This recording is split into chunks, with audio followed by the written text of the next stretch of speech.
sitting here on 19th Street, just off 5th and 6th Avenue, outside of a restaurant called Boqueria, great little tapas bar. We're going to do stories today about this restaurant and its sister restaurant on the Lower East Side called SUBA.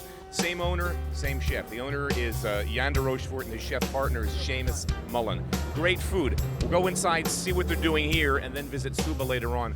Two great restaurants, two of my favorite Spanish restaurants in the city. Slightly different personalities, but great stories. Let's get inside and do it. A little bit of olive salt. Spanish food's interesting in New York to me because I traveled the early days, France, Spain, Switzerland, Italy, that whole thing, to taste the food of the young chefs coming up, to see what's going on. Never caught on in New York. We couldn't figure out why. Solera, Dominic Cerrone, an old friend of mine, had opened up in the 80s. The place just couldn't catch. And then finally, it looks as if, maybe because of Ferran fever, I don't know, all things Spain are hot. So you guys really came in at the right time. The interest in this food is really growing. Yeah, and it's, what I think the initial interest was definitely riding the wave of Ferran, of the uber modern, cuisine of Ferran and Jordi and Joan, all the guys from Can Roca and all of those guys. But that really isn't what we're doing here. Not at all. This is real. This is wonderful, ingredient-driven, simple, great flavors, big, layers, but not stuff I can recognize. Exactly. This is the cockles. It's got some double smoked bacon, some toast, a little bit of garlic, white wine, caldo del dia, which is a stock that we make every day, a little bit of cracked pepper, and that's it. Really, and some artichokes. Diced artichoke in there. It's really nice. Very simple, but really nice dish. These are the churros con chocolate. They're fried dough fritters with very thick hot chocolate. Classic Spanish dish, not usually a dessert, but we do it here as a dessert. This is something you'd have in Spain if you're really drunk at 5 in the morning to get over your hangover. Runner. It's product, and it's we try not to manipulate product too much. Take good product, treat it well, treat it with proper technique, and keep within the tradition of market-driven food, using Spanish product as much as we can, and sourcing when we can't get Spanish products, sourcing local products and treating it the way a chef from Spain would treat it here. We got here today, and you were at the market on 14th Street getting, what do you tell me what you got today? Whatever, just catch can, you go, you hit the stalls and see what's up. I got a bunch of garlic scapes, which are something that you've never seen in Spain, but they had them, they'd use them. Yeah, exactly, and they make sense in what we're doing. These from the market today? Those are the garlic scapes, yeah. Explain to my audience what a garlic scape is. It's the shoot that comes out of the garlic when it goes to seed. Salud. It's a great flavor. Salud. Se me dio un ataque pequeño la semana pasada, luego me cambiaron los medicamentos. Talk a bit about what differentiates, in your experience, Spanish food, and it's regional, of course, but maybe it's the food of Barcelona, the food you're doing here, from French, from Italian, because in a way you're painting from similar palettes ingredients-wise, but it's a completely different dialectic. There's one of the biggest fundamental differences between Italian, French, and Spanish food is you find very limited use of dairy in Spanish food. You find very limited use of chicken in Spanish food.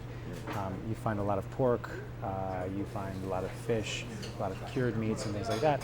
And there's a fundamental reason for that. Spain being the southernmost point of Europe and being one of the hottest climates and until very recently one of the poorest economies of Europe, was slow to catch on to refrigeration, was slow to catch on to sort of modernization. And these traditional ways of preserving things like preserving salt cod or preserving serrano ham or pickling and doing escabeches and things like that allowed them to use product throughout the year without refrigeration. Chicken doesn't preserve very well; it contaminates very easily. So in a hot climate where you have no way of preserving it, it doesn't really factor into the diet. And for one reason or another, cheese has never really been used as the way you'll have cheese in a risotto, or the way you might have a fondue or something like that. With a croquetas, or you don't find cheese cooked into things in Spain. It's butter is not really used. Olive oil replaces butter entirely. Another huge difference between the cuisine of France and the cuisine of Spain is that France is France has a long-standing history of very formal and refined and structured cuisine. Technique driven, dating back to even before Escoffier, but Carême, Escoffier, exactly. that foundation. But in Spain, you don't have that, and I think one of the things that we're seeing now, and the reason that Spain has really rocketed to the foreground of the culinary world, is that they haven't been bridled by that tradition. So you had in the 70s a handful of chefs that were inspired by Paul Bocuse and Nouvelle Cuisine, and they said, oh, we could do that in Spain. You know, Juan Maria Arsac and Pedro Subijana and these great Basque chefs that said, okay, let's take what we can learn from France and do it in our own way.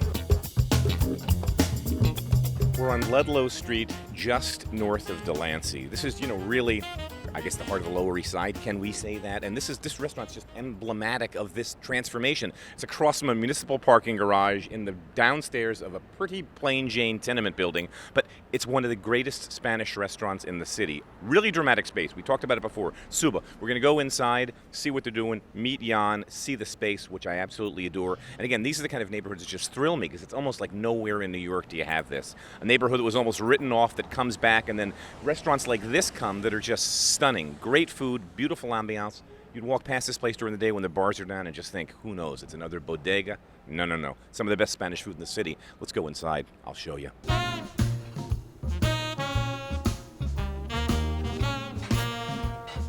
Gorgeous broth.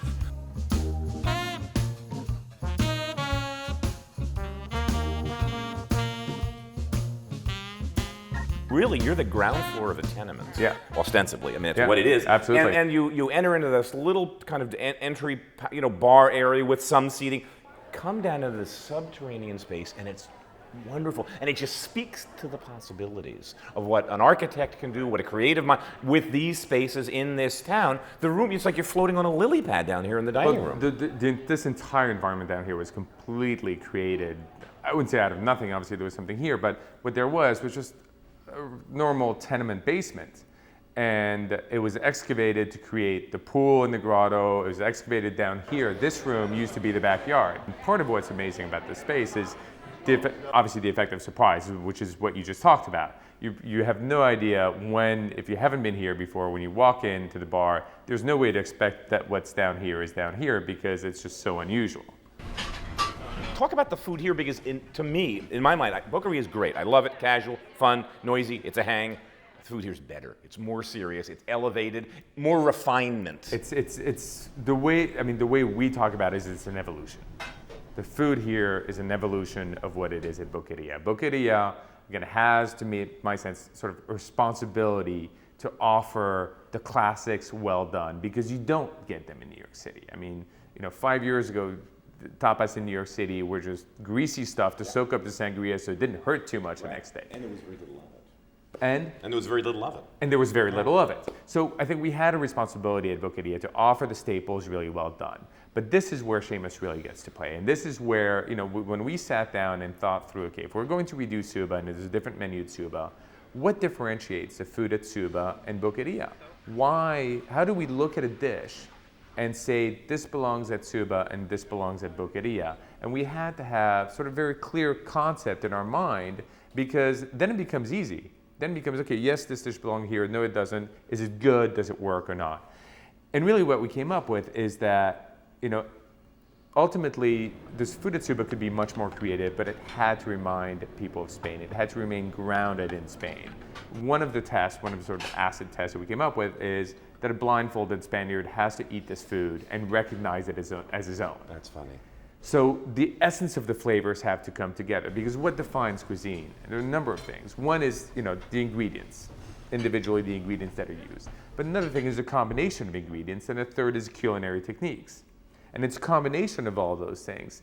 And how far could we get away from traditional cuisine while still getting that reaction from the Spaniard? That was a lot of discussion between Seamus and I. And it's not, so to make no mistake about this for people that are listening, watching, this is not farang. This is not deconstructed, put back together. This is really accessible food. I mean, I think what I like most about the food here is the hardest thing to do, which is simplicity, which is paring down, which is minimalism. But finding that balance of 3-4 ingredients, we're done, and you put it in your mouth and go, wow. Yeah. And you leave it alone, very minimal intervention. I mean, one of the things, Seamus and I travel through Spain together, and when we're traveling together and eating, we're talking about everything, deconstructing everything we have, and trying to get to the essence of what makes it what we want, why we're interested in it, et cetera. And yes, one of the hallmarks of Spanish cuisine is minimal intervention. One of the things that really characterizes Spanish cuisine relative to French cuisine, for instance, is obviously the type of ingredients, olive oil versus butter, et cetera, but it's also much more straightforward cuisine. And there are different strands in Spanish cuisine today. There's one that, you know, the press goes gaga over, which is Ferran and Danny Garcia and all of those guys, which are very much about technique. Very much about technique, about pushing the envelope of technique, about, you know, liquid nitrogen and, you know, how do you take food completely out of context and transform it into something else. But there's another direction, which is illustrated by what we're doing here, which you see at places like Alquimia in Barcelona, Laboratorio Clinic, or even Mugaritz, which is about going to the essence of flavors, the essence of ingredients, and tweaking them just enough and associating them in ways that are different just enough to deliver something you haven't had before, but not so much that you don't recognize it anymore. And that's the difference. Squid tastes like squid. A piece of fish tastes like a piece of fish. But yet there's something more. Pickled Spanish mackerel with a white bean, fava bean, last part, sour cherry. It's warm, which is why it's under these lamps. This is like beautiful, beautiful summer food. These peas are just barely cooked. Perfect English summer peas. Risotto, a little bit of chicken stock, some greens on the top, pork, almost like pork cracklings, but it's like double fatty pork, little basil puree, touch of mint. I've had this a couple of times. It's spectacular. This is really beautiful lamb saddle, perfect medium rare, pressed lamb. Again, that's like from the belly. This is like a grilled rice on the plancha with mushrooms and cheese on the inside and a little bit of yogurt. Asparagus on the top, baby asparagus. Just beautiful. Great textures, great flavor. Man, that looks good. It's great to see Spanish food finally being recognized in the city. And it's a funny sort of confluence. I remember an old friend of mine, Dominic Cerrone, who I worked at the Tavern on the Green. Dominic worked for years, worked at Le Cirque for years with Jacques Rachou. I think, Sayac for sure, opened a place called Solera back in the 80s, and it never took. It was a really great Spanish restaurant, and it never took, and then Spanish foods really just sort of struggled. You know, you had like these kind of cheesy paella places around, but it never, you know, Spain, traveling around Spain, the food's amazing. Why this food never took, I don't know, but Ferran Andrea, who's arguably the hottest chef on the planet, has certainly influenced everybody with his molecular cuisine, that style of cooking. I mean, guys like Wiley at WD-50 are doing that. Eleni in Chicago, I mean, it's you know, it's the moment, and I think all things Spanish have finally come to fruition, and now we're seeing these great restaurants like Boqueria and SUBA, and it's funny because here's this guy Seamus Mullen, who's a kid from Vermont, you know, who just cooked around America, went to Spain, lived there, speaks beautiful, fluent Spanish, but really gets the food, channels the energy, gets the ingredients, and Boqueria is great. It's busy all the time. I love the restaurant, great vibe. Feels like a Spanish tapas bar, including those little high bar chairs that you sit on and your legs are kind of dangling. Food's coming out of that kitchen. They're doing big volume and the food's great. And then SUBA, which I prefer, although, you know, again, a couple of tough reviews this year. Some people don't like that subterranean room over the pond. I don't know. I love the place, but I'm a food guy. So what do I cook after this? I mean, I watched Seamus. I mean, Boqueria is a little more rustic and SUBA's a little more refined. And I'm more rustic than rustic. So I'm just going to just riff on ideas like I always do. And going to the market the way all these guys do. Again, we talk about market-driven chefs. Hey, all the good guys and gals in New York City are going to the market. So I went to Union Square on a Wednesday. Some great Jersey corn, bicolor corn. I got a couple of different, I got some peppers here, some little tomatoes here. Fresh celery. I love celery like this. This is a little wilted because it was a hot day. But this is just beautiful, fresh celery, real small. I'm going to use some of those. Here's what I'm going to do. I'm going to wing it. I've got these clams. Actually, these are cockles. Sweat these open just to get a little juice out of them. Save them off to the side. So steam them open, little juice. That's going to be my base. And then I'm going to make around this like a succotash with fresh corn. They have these beautiful haricot vert, beautiful string beans, fresh corn, some of these, a little bit of a hot pepper. So I have this succotash that's going to be bound by this cockle broth with saffron, olive oil, chorizo, beautiful Spanish chorizo, halibut, scallops. I don't know what this dish is. It's just a play on stuff. It is no dish. It's me having fun with this idea in my head that I've eaten at Boqueria, that I've eaten at SUBA, and I want to sort of just get that energy into what I'm doing. So to start off with, let's get some hot boiling water. These, again, are these little French-style string beans that I just love when they're in season. I'm a huge fan of this style string bean. I've got some water here that's obviously boiling. Shut it off the wrong way, fool. Salt. Always a lot of salt. Wow, look what that did to the water. All right, beans. Figure 3 to 4 minutes, they'll be done. Got a hot pan. Getting there with a little olive oil. Gonna get a pinch of saffron right in here in the beginning. A little garlic. Clams. Lid. Steaming open the cockles is what we're doing here. Let's take a peek here, guys. Give it a little shake. These will take a while, but oh, look at the saffron. All right, they're starting to open up. Just put that lid back down and let them go. This actually is going to, for me, be the weave that binds this whole dish together, the broth that comes off these cockles. The smell I'm getting out of this pan is like magic. I'm not going to blanch this corn. This is raw. So we're just going to take it, get all the silk off of it. I'm going to wash it down, give it a little bath to get all that silk off, and then take it off the husk raw to saute it. I don't have a rule for succotash. It's whatever I have laying around that I feel like putting together. So, a little bit of onion. Peppers are hot, so I'm going to open it up and cut it in such a way that I'm not going to be using the seeds. And they can go right in there. And I'm also going to put a little garlic in here too, because I feel like it. Americans, for some reason, don't cook with celery much. I don't know why. But celery like this, that's wild and organic, is so much flavor. It's like Thomas Keller loves celery. You know, per se, French Laundry. He doesn't even use it in mirepoix. He uses it in his dishes. All right, as always, we start with a little bit of olive oil. Okay, I know this is Italian oil, but what the heck.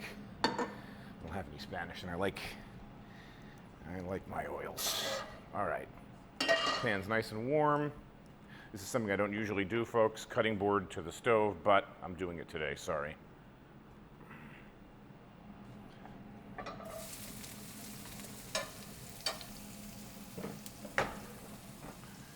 And that's the onions, garlic, little hot pepper, celery. And now my corn. Stay where you are, and I'll be back with the beans.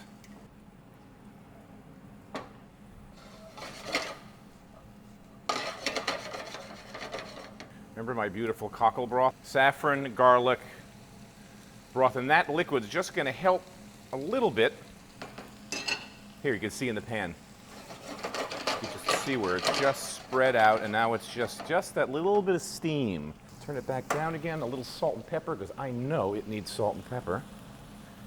Or at least salt for now. I'm going to add to this now. We've got the pan working behind me. I'm going to add a little bit of this chorizo. Just cut in nice big rings, and I'm going to a little bit of these tomatoes. These are just these lovely, again, some kind of local farmer's market. And I'm going to cut them in half just so they're going to break down a little bit too, and just give me a nice little sweet acid component. I didn't mention this. What's the fish? Halibut and scallops. And I've got a beautiful piece of halibut here. It's got some saffron on it. Don't worry about it. It's going to taste great. I had my saffron in the same dish. But look at this beautiful, shiny, gelatinous. Proteins are together. The fish isn't flaking. This is just a gorgeous piece of fish. It's going to cook up white and firm. And I couldn't resist. I saw these scallops, and these are just big, beautiful, dry. I mean, these are going to be delicious. So you got the cockles, halibut, scallops. Let's go to the pan and cook the fish. A little salt and pepper.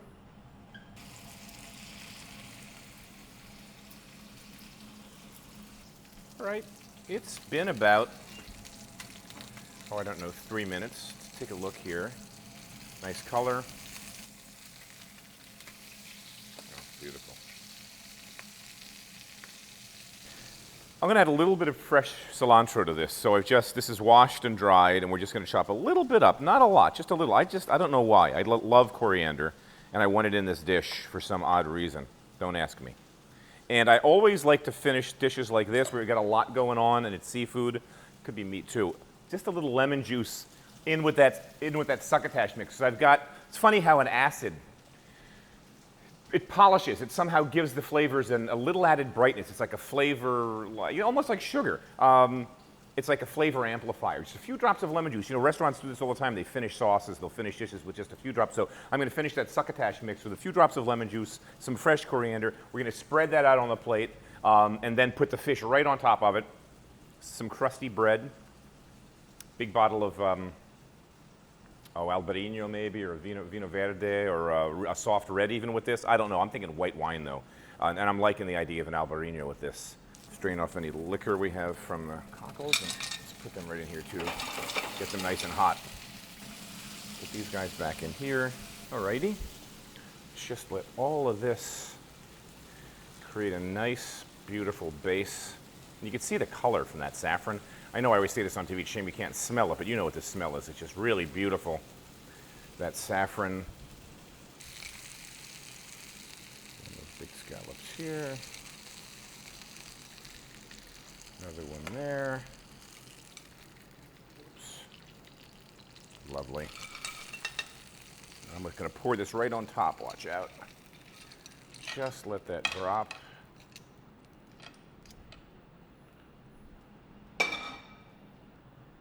I never know what I'm going to do for these shows. I just think what we saw in the restaurant, I shot the day we film, and I still wasn't sure about this dish till about 2 minutes ago. I just kind of had this idea, you know, you go to the store, I'm at Citarella, I'm at the farmer's market at Union Square, and I'm like, that'll work, and I think that'll work, and I got some chorizo in my pocket, and I think that. So anyway, it turns out this is actually the favorite dish of all the stuff that we made today. I'm loving this one. And again, simple. I mean, this is not what Seamus is doing at Boqueria or at SUBA, but it's a riff on the idea of just simple. I've got saffron, so I think I've got some, you know, some Spanish influences here. The chorizo, the saffron. Let's see if this fish in the center. Yeah, it's just set up. It's flaky, it's white. Let's take a bite. See that color, Joe? It's almost like cod when it cooks like this. It's flaky, it's clear, it hasn't turned gray. Oh, I love halibut. Let's get a little succotash. It's obscenely good. You know, the chorizo leached out a little smoky flavor, even maybe a touch of pork with the saffron, shellfish, the corn's sweet, haricot vert. I don't even feel the onions, garlic, any of that disappeared, and I love the coriander touch. Sorry, but I do. Oh, and if you wanted, and you're going to want this at the end, a little crusty bread. Because when we get done here, there's going to be this little saffron smear on the plate. Beautiful. So anyway, what's my point? My point is cook at home, have fun. A riff on Spanish cooking. Look, I tell you, Seamus really impressed me. The guys got it down, So if you haven't been to Boqueria, visit it. SUBA, forget the room. I mean, I don't know what people like. I love the room. It's subterranean. It's like you're floating on this lily pad. It's lit from underneath on those white brick walls. I love the space, but Bruni and Platt didn't. Whatever. The food, that's why I go to restaurants. The food's unimpeachable. Seamus is a huge talent. I wish him all the luck and with his health as well. He's got rheumatoid arthritis, which is tough for a young man. Not going to go away. But anyway, have fun, cook at home, cook in season, you know, shop in the markets, and just, I mean, again, this isn't magic. If I could pull this out of my hat, you could at home too. This was just today shopping. Honestly, 15 minutes ago, I wasn't sure how it was going to come out. We dodged a bullet. Be well, eat well often. See you next week.